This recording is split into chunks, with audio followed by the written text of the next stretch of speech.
Film शुरू होती है। अमेरिका के एक छोटे से शहर से हम एक लड़ती जोड़ी को देखते हैं जो डॉक्टर थी और वहां उसके साथ उसकी नर्स भी थी। एक दिन वहां पर एक बेसबॉल मैच होता है। नर्स भी मैच देखने जाना चाहती है ताकि वो अपने दोस्त से मिल सके। जो भी मैच खेलने वाला एक प्लेयर था, जोड़ी उसकी बात मान लेती है और उसे जल्दी छुट्टी दे देती। दूसरी तरफ हम देखते हैं जोड़ी के हस्बैंड डेविड को, जो पूरे शहर का शेरिफ भी होता है, वो भी अपने साथी के साथ इस मैच को देखने आया होता है। पहले तो सब कुछ नॉर्मल रहता है, दोनों बात कर रहे थे और नर्स की दोस्त की तारीफ करते हैं, लेकिन अचानक कुछ ऐसा हुआ जिसकी वजह से गेम रुक जाती है। एक बूढ़ा आदमी ग्राउंड के अंदर घुस आया और पीछे की तरफ पड़ने लगता है। उसके हाथ में गन होती है। आदमी बहुत अजीब लग रहा था। डेविड उस बूढ़े आदमी के वहां पहुंचने से पहले जल्दी से पिच को खाली करवा देता है ताकि वो देख सके कि आदमी आखिर करना क्या चाहता है। डेविड को लगता है कि वो आदमी नशे में है और वो उसे गन नीचे करने के लिए कहता है, लेकिन आदमी उसकी बात सुनने को तैयार नहीं था। आदमी फिर डेविड पर गन तान देता है। डेविड को उस बूढ़े आदमी से खतरा महसूस हुआ, इसलिए वो उस आदमी को शूट करके मार देता है। फिर डेविड उस आदमी के डॉक्टर से मिला ताकि वो जान सके कि बूढ़े आदमी के खून में शराब की कितनी मात्रा थी। फिर वो उस आदमी की फैमिली से मिला और उसकी मौत का अफसोस करता है। फिर कहता है कि वो नशे में था, इसीलिए मैं कुछ और नहीं कर सकता था सिवाय उसे मारने के। आदमी की वाइफ डेविड की बात सुनने के लिए तैयार नहीं होती और कहती है कि उन्होंने तो काफी दिनों पहले ही शराब पीना छोड़ दिया था और वो इस बात से बहुत खुश भी थी, जो बताकर औरत रोने लगी और गुस्से में शरीफ को थप्पड़ भी लगा देती है। अब डेविड को इस हादसे के बाद सारी रात नींद नहीं आती, इसलिए सुबह होते ही वो खुद को मसरूफ रखने के लिए काम में लगा रहता है। जोड़ी उसे तसल्ली देती है कि उसने कुछ गलत नहीं किया और तुम्हें अफसोस नहीं करना चाहिए। अगर वो ऐसा ना करता तो शायद वो आदमी सबको मार डाल। फिर डेविड वहां से ऑफिस चला जाता है जहां मेडिकल एजेंसी से उसे कॉल आती है और डॉक्टर कहता है कि उसके खून में 8% भी शराब नहीं थी। हालांकि टेस्ट 2 बार किए गए हैं। डेविड ये सुनकर बहुत हैरान हो जाता है और सोचता है कि आखिर वो आदमी फिर ऐसा बर्ताव क्यों कर रहा था, और वो सच जानने के लिए बेताब हो गया, इसलिए दोबारा उस पिच पर जाता है जहां उसने उस बूढ़े आदमी को मारा था। वहां वो स्कूल प्रिंसिपल को देखता है जो चुपचाप एकदम गुमसुम बैठा हुआ कुछ सोच रहा था। उसे होश में लाने के लिए डेविड को कई बार उसका नाम पुकारना पड़ता है क्योंकि वो प्रिंसिपल से बात करना चाहता था। दूसरी तरफ हम देखते हैं कि हॉस्पिटल में एक और अजीब केस आता है जिसको जोड़ी हैंडल कर रही होती है। ये एक आदमी बिल का केस था जिसे उसकी वाइफ चेकअप करवाने लाई आदमी जोड़ी से कहता है कि पता नहीं मेरी वाइफ क्यों इतना परेशान हो रही है, उसे कुछ नहीं हुआ, बस थोड़ा सा थका हुआ हूँ। जोड़ी उसे एक और सवाल करती है, लेकिन वो उस सवाल का जवाब देने की बजाय फिर से वही बात रिपीट करता है कि मेरी वाइफ ऐसे परेशान हो रही है, मुझे कुछ भी नहीं हुआ। अब हमें बिल का घर दिखाया जाता है और बिल को देखकर लगता है कि उसकी वाइफ की परेशानी सही थी, क्योंकि उस रात वो सच में पागलों की तरह बर्ताव कर रहा था। अब जब उसकी वाइफ बाहर निकलती है तो वो देखती है कि बिल ने अपने ट्रैक्टर मशीन्स को ऑन रखा हुआ है। वो बिल को ढूंढने लगती है, पर तभी उसे अपने बेटे की आवाज़ सुनाई दी जो अपनी माँ को बुला रहा होता है, इसलिए वो फिर से घर के अंदर भाग गई। ऊपर जाकर अपने बेटे को ढूंढने लगी, जो आखिर उसे मिल भी जाता है, लेकिन उसका बेटा उसे चुप रहने का इशारा करता है क्योंकि बिल के पास एक चाकू था। उसकी माँ अपने बेटे को लेकर अलमारी में छुप जाती है, लेकिन उनका डर बढ़ गया जब वो महसूस करते हैं कि बिल उनके पास आ रहा है, क्योंकि उनको सीढ़ियां चढ़ने की आवाज़ आ रही थी। फिर बदकिस्मती से बिल उन्हें कमरे में छुपा हुआ देख लेता है और कमरे का दरवाज़ा बाहर से बंद कर देता है। वो पूरे घर पर पेट्रोल डालकर घर को आग लगा देता है, जिससे उसकी वाइफ और बेटा जिंदा ही जलकर मारे जाते हैं। इसी टाइम मौके पर जोड़ी और डेविड भी पहुंच गए। वो घर को जलता हुआ देखकर वहां लोगों से सवाल करते हैं, जिससे उन्हें पता चला कि बिल घास काट रहा था और घर को आग लगी हुई थी। चूड और डेविड बिल के पास जाकर उससे इस बारे में सवाल करते हैं, लेकिन वो कोई जवाब नहीं देता, बस सीट बजाने लगता है, जो पागलों जैसी हरकत थी। और उसे ऐसा करते हुए देखकर जोड़ी को काफ़ी गुस्सा आता है। लेकिन ये अजीब चीज़ें यहाँ पर ही ख़त्म नहीं होती, क्योंकि जब कुछ लोग एक नदी में शिकार कर रहे थे, उन्हें एक जगह से लाश मिलती है जो एक पायलट की लाश थी। अब डेविड और डेप्यूटी अपने साथियों के साथ कश्ती में बैठकर इस जगह की छानबीन और लाश की छानबीन करने के लिए निकल पड़ते हैं। कश्ती में बैठे हुए उन्हें एक प्लेन मिलता है जो इनके शहर से कुछ दूरी पर यहाँ नदी में तबाह हो गया था। तभी हम देखते हैं कि ड्रोन के जरिए उन पर नज़र रखी जा रही है और वहाँ लिखा हुआ था कि पूरे शहर में एक अजीब तरह का वायरस फैल गया है, जिस वजह से लोग इफेक्टेड बीमार हो रहे हैं, जिसके बाद उनका बर्ताव हद से ज़्यादा खराब हो जाता है। अब डेविड ये जानने की कोशिश करता है कि पूरे शहर को पानी कहाँ से सप्लाई किया जाता है, जो पानी शहर के लोग इस्तेमाल करते हैं। डेविड ये भी जानने की कोशिश करता है कि आखिर नदी में वो प्लेन कैसे तबाह हुआ था। उसे इस प्लेन में कोई गड़बड़ी लगती है, क्योंकि पहले तो उन्होंने कभी कोई ऐसी खबर नहीं सुनी जिसमें किसी नदी में प्लेन तबाह होने के बारे में बताया गया हो। पर यह सुनकर उसका शक और बढ़ जाता है जब उसे पता चला कि पूरे शहर को पानी इस नदी से सप्लाई किया जाता है। और तो और मैं नदी का पानी पाइपलाइन के ज़रिए जब शहर में सप्लाई किया जाता है तो शहर के पहले जिस घर को पानी मिलता है वो उस बूढ़े आदमी का था जिसको डेविड ने मारा था, और बिल का घर भी उसी लाइन में आता है जिसकी भी हरकतें पागलों जैसी हो गई थी। यह सब जानकर डेविड मेयर के पास गया और उससे वाटर सप्लाई को बंद करने का कहता है। वह बताता है कि इसके पीछे वजह है क्योंकि उस पानी में एक प्लेन क्रैश हुआ है, जिसके बाद नदी के पानी में ऐसा पता नहीं क्या हुआ, ये लोगों के बर्ताव में अजीब बदलाव आ रहे हैं क्योंकि वो अभी उस वायरस से अनजान थे। लेकिन मेयर कहता है कि इस तरह फसलें तबाह हो जाएंगी और शहर तबाह बर्बाद होकर रह जाएगा। वो डेविड की इस बात से इनकार कर देता है कि सॉरी, लेकिन वाटर सप्लाई में बंद नहीं कर सकता। अब डेविड इन हाल से परेशान था तो इस मसले से निपटने के लिए वो इसका एक और हल निकालता है। वो कानून के खिलाफ जाकर खुद उस वाटर सप्लाई को बंद कर देता है। वो उस नदी के वॉल को भी निकाल देता है ताकि कोई भी दोबारा उस वाटर सप्लाई को इस्तेमाल ना कर सके। फिर डेविड पुलिस स्टेशन वापस आ गया वो, और डेप्यूटी देखते हैं कि बिल जमीन पर पड़ा हुआ है, उसका खून बह रहा है और वो जरा भी नहीं हिल रहा। वो सोचते हैं कि शायद बिल मर चुका है, पर जैसे ये उसके सेल के पास आई एकदम से बिल उठकर दोनों पर हमला करने की कोशिश करता है।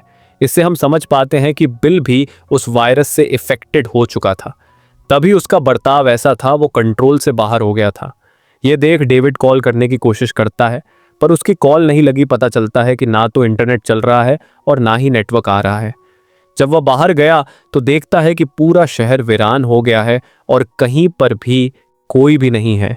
एक इंसान जो गाड़ी में बैठकर उसकी तस्वीरें ले रहा था, डेविड उसे देखकर उसके पीछे भागता है, पर तब तक गाड़ी वहां से जा चुकी थी।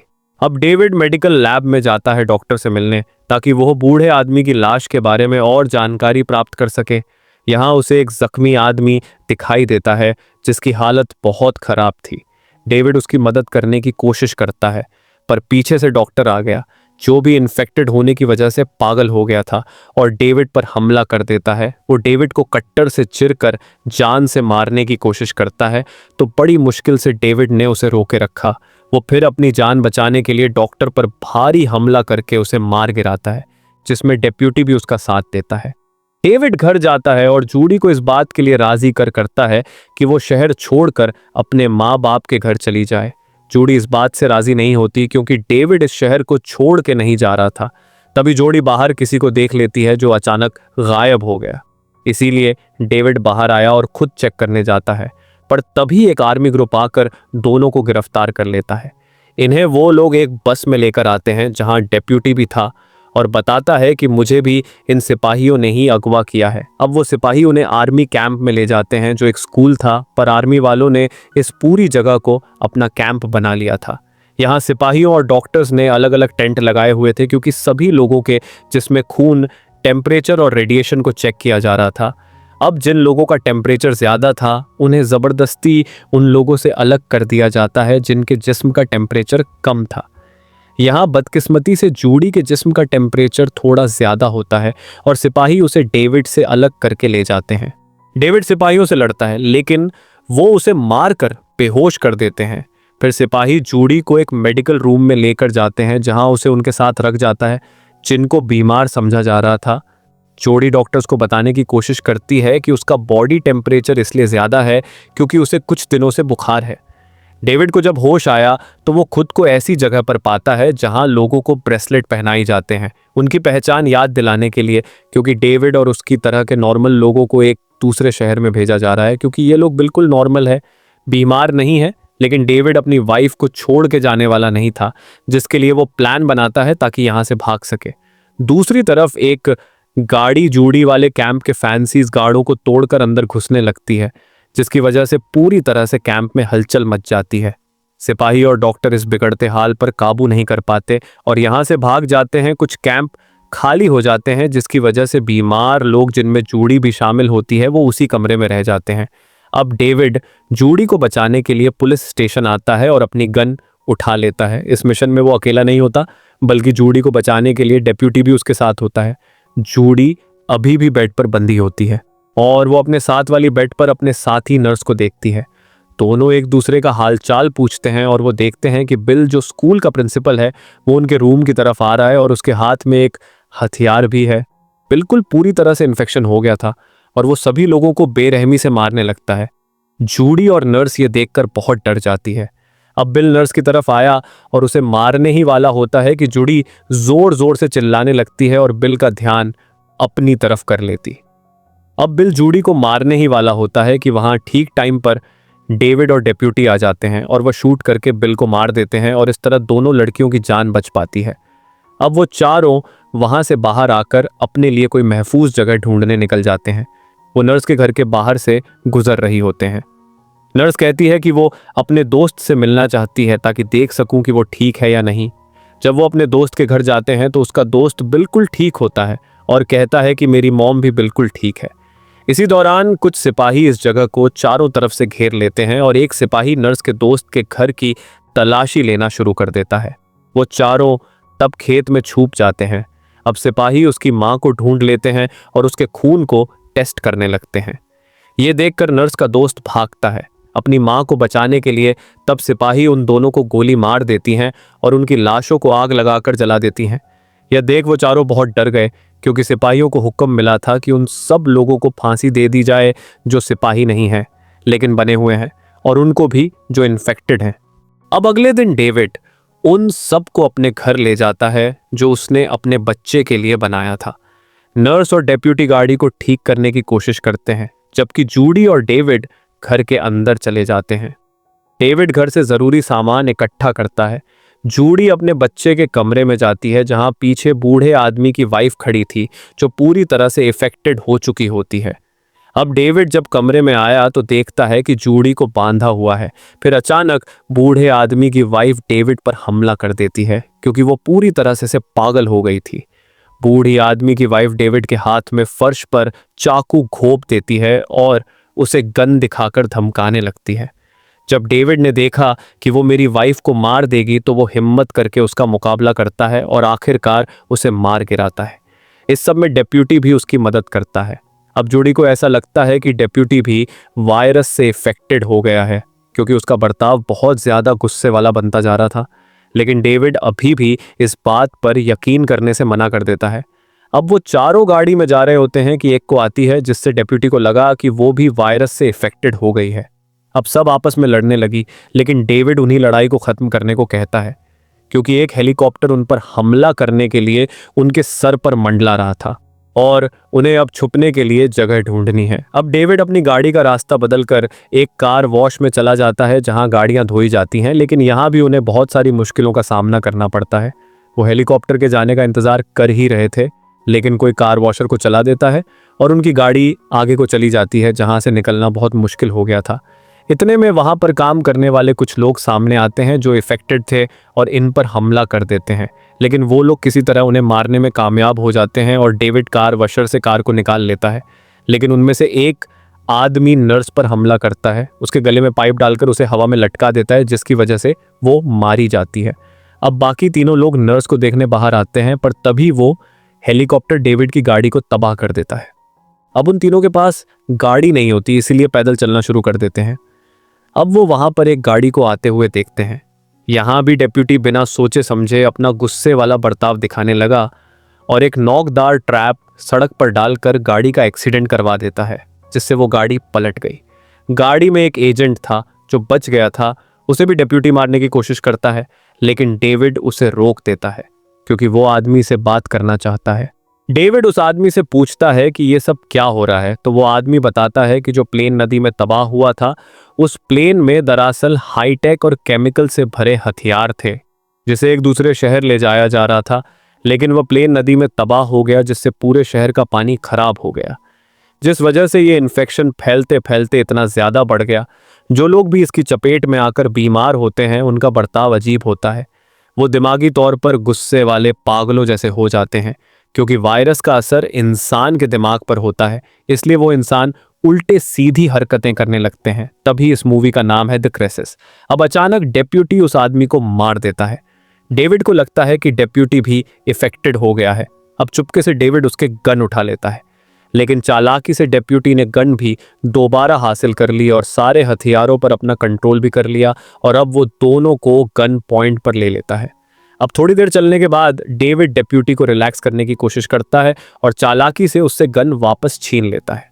ये डेप्यूटी भी समझ जाता है कि वो बीमार है, लेकिन वो डेविड से कहता है कि क्या वो थोड़ी देर के लिए और उनके साथ रह सकता है, जिसके लिए दोनों मान गए। इसके बाद वो तीनों एक रास्ते पर पहुंचते हैं जो बस स्टॉक की तरफ जा रहा था, जहां से वो एक ट्रक हासिल कर सकती थे, और डेविड भागने का प्लान बनाता है, मगर सिपाहियों ने वो रास्ता बंद किया हुआ था। डेप्यूटी कहता है कि वो भागने में उनकी मदद करेगा, वो सिपाहियों का ध्यान अपनी तरफ करेगा ताकि तुम दोनों ट्रक लेकर यहां से भाग सको, क्योंकि वैसे भी वो कुछ देर में मरने ही वाला है। इसीलिए वो गन लेकर आगे बढ़ने लगा, सिपाहियों का ध्यान अपनी तरफ करने के लिए, और दोनों छुपके से निकलने लगते हैं। आखिर सिपाही उसे भी गोली मार देते हैं और वो सिपाहियों को उनके मुंह पर बुरा भला कहने लगता है। अब डेविड और जूडी एक जगह पहुंचते हैं जहां उन्हें 3 ट्रक मिलते हैं जो उन लोगों को निकालने के लिए थे जो इफेक्टेड नहीं थे, जिनके हाथों में ब्रेसलेट्स पहनाए गए थे, पर उन सबको भी मार दिया गया था और उनकी लाशें इन ट्रक्स में रखी हुई, जिसे अब जाकर डेविड और जूडी समझ जाते हैं कि सिपाही सभी लोगों का कत्ल करना चाहते हैं जो इफेक्टेड है और नहीं है सबको। और अब इन्हें अंदाजा हो गया कि शहर से निकलना इतना आसान नहीं होगा। अब डेविड को एक सिपाही का रेडियो फोन मिलता है जिसमें वो सिपाहियों की बातें सुन लेता है जो वो आपस में कर रहे थे। इसमें बताया जा रहा था कि 10 मिनट में कुछ होने वाला है, और बस ये कहने के बाद 10 मिनट का टाइम लगा दिया जाता है और काउंटडाउन शुरू हो जाता है। दोनों जल्दी से निकलने की तैयारी करते हैं, पर यहाँ बहुत सारे इफेक्टेड लोग आ जाते हैं जो इन पर हमला करने की कोशिश करते हैं, लेकिन दोनों जैसे तैसे उनसे लड़कर उन्हें हरा देते हैं। जूडी एक आदमी को गोली मार देती है जबकि दूसरे को डेविड आग लगाकर चला देता है। फिर ये दोनों ट्रक में बैठकर यहाँ से निकल जाते हैं, पर तभी रेडियो पर 30 सेकंड का काउंटडाउन सुन लेते हैं और तकरीबन 10 मिनट पूरे होने वाले थे। जैसे ही 10 मिनट पूरे हुए, एकदम खामोशी छा गई। अब हम एक तेज रोशनी को शहर में फैलता हुआ देखते हैं, जिसके साथ ही वहां जोरदार धमाका होता है और सब कुछ तबाह हो जाता है। धमाके की जोर से इनका ट्रक भी पलट जाता है, पर खुशकिस्मती से दोनों की जान बच गई थी और अब वो ट्रक से बाहर आकर पैदल आगे बढ़ने लगते हैं। उन्हें भी एहसास हो गया था कि पूरे शहर को धमाके से तबाह कर दिया गया है, जो आर्मी वालों ने किया था, ताकि इन्फेक्शन को इस शहर से जड़ से ही खत्म कर दिया जाए। काफी लंबा सफर तय करने के बाद डेविड और जूडी एक नए शहर में पहुंचते हैं, जहां हम देखते हैं कि एक बार फिर ड्रोन के जरिए उन पर नजर रखी जा रही है। ये कहानी इधर ही खत्म हो जाती है।